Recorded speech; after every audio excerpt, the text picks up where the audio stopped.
Earlier in the Democratic primaries, Obama had commented in eastern Iowa to a group of followers that, quote, "Nobody is suffering more than the Palestinian people," unquote. Moreover, in an interview for the New York Times on May 16, 2008, Obama stated that Hezbollah and Hamas have, quote, "legitimate claims," unquote, against Israel. So it is no wonder that Hamas has endorsed Obama. Ahmed Youssef, Hamas's chief political advisor in Gaza, said, quote, "We like Mr. Obama and we hope that he will win the elections," unquote. When asked about Obama's soft criticism of former President Jimmy Carter's meeting with Hamas, Youssef replied, "I understand American politics, and this is the season for elections, and everybody tries to sound like he's a friend of Israel. I hope Mr. Obama and the Democrats will change that political discourse when one of them will be the president." In fact, Obama is a close friend of Rashid Khalidi, who was director of the PLO press agency Wafa from 1976 to 1982. In other words, promoter of propaganda when the PLO was still designated as a terrorist organization by the US. Khalidi's wife was Wafa's English translator. In 2000, Khalidi held a fundraiser for Obama. Then, sitting as co-chairs on the Woods Fund, Obama and unrepentant domestic terrorist Bill Ayers of the Weather Underground approved funding in 2001 and 2002 of Khalidi's Arab American Network, which he runs with his wife, reportedly for a total amount of $70,000. One ex-terrorist supporting another, with the help of Barack Obama. When asked in Atlantic magazine if Israel is, quote, "a drag on America's reputation overseas," unquote, Obama said no, but replied he thought, quote, "that this constant wound, that this constant sore, does infect all of our foreign policy," unquote. All of our foreign policy? This answer appeared 5 days after Khalidi's op-ed in The Nation, entitled "Palestine, Liberation Deferred," in which he refers similarly to the issue as a, quote, "running sore," unquote. On April 9, 2008, the Los Angeles Times ran an article entitled "Allies of Palestinians See a Friend in Obama." The article talked about Khalidi's departure from Chicago for his position at Columbia University in 2003 and noted, quote, "A special tribute came from Khalidi's friend and frequent dinner companion, the young state senator Barack Obama. Speaking to the crowd, Obama reminisced about meals prepared by Khalidi's wife Mona and conversations that had challenged his thinking," unquote. Obama explained that such conversations were, quote, "consistent reminders to me of my own blind spots and own biases. It's for that reason that I'm hoping that, for many years to come, we continue that conversation, a conversation that is necessary, not just around Mona and Rashid's dinner table, but around this entire world," unquote. The LA Times is currently suppressing the release of the videotape they obtained of this event.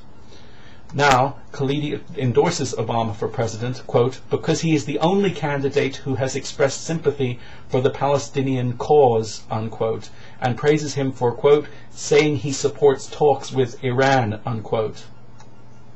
Operating as an Edward Said Professor of Arab Studies at Columbia, Khalidi, who still views the establishment of Israel as a, quote, "catastrophe," unquote, and justifies, quote, "resistance to the occupation," unquote, helped organize the speech of Iranian President Ahmadinejad at the university.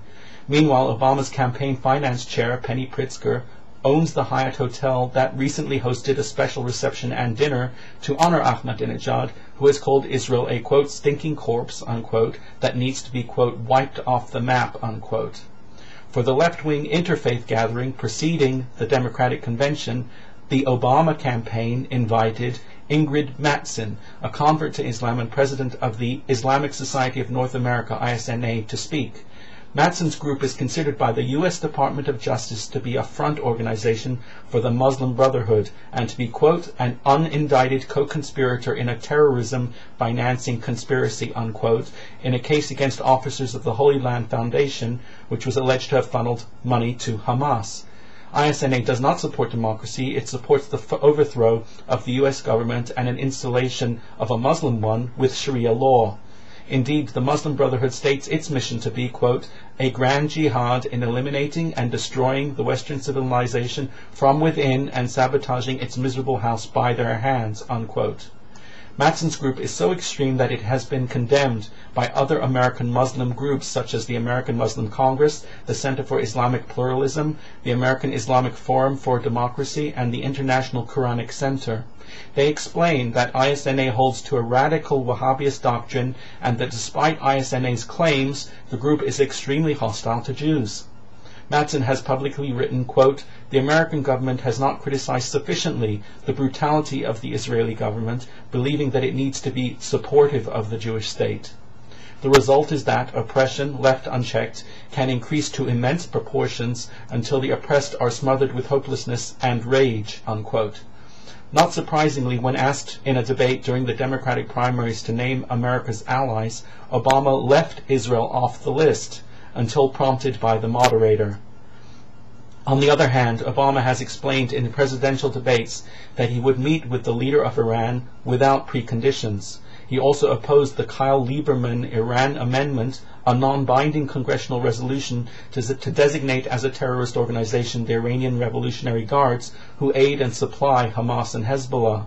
This was a resolution that passed easily, 76 to 22, with bipartisan support.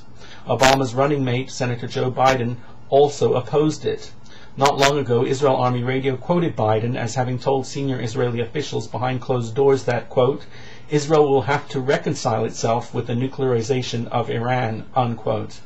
Although Biden denies the comment, either he is lying or senior Israeli officials are so scared of an Obama presidency they are lying to hurt his campaign, or Israel Army Radio has its own similar reasons. Take your pick. In the latest poll conducted by the TNS Telesecker polling agency, Israelis favored McCain over Obama 46% to 34%.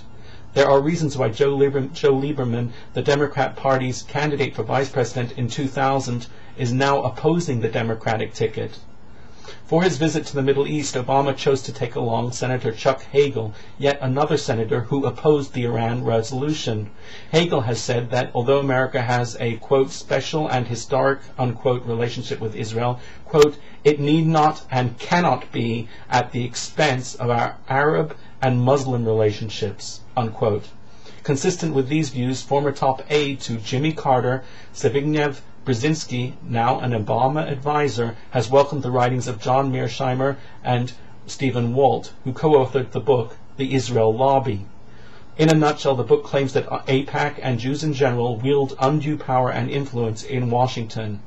Obama's national security advisor, General Tony McPeak, too, has publicly claimed that U.S. Mideast policy is determined by a particular segment of the population, with great numbers in New York and Florida, that is to say, the Jews.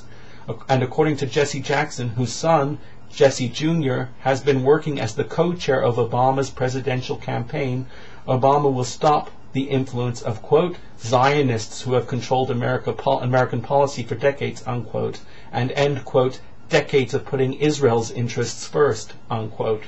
He explained Obama was all about change.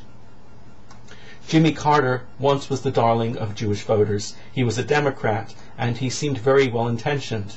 He was a fresh face and smiled often. He was a welcome relief from the last administration's Watergate mess, and he talked hope and peace.